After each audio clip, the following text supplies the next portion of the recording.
Здравейте, хора! Дружко, моето котенце тук и малко е гладно. Айде, дружко! Ейто, кокълчета! Айде! Гладно, нали си гладничко? И искам да ви кажа една много важна новина. При нас тук има буря в селото. Гледайте сега. Ще светне ли? Светка ли? Изобщо има ли? Ще вали. О, майко! Да, се има буря.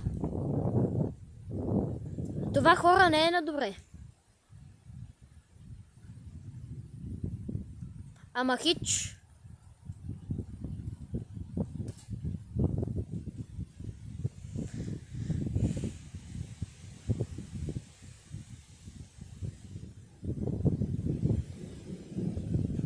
И гърми. Еми, хора, съжалявам, но трябва да ви кажа чао. Ще има и час-две. Някой път все пак ще има предложение.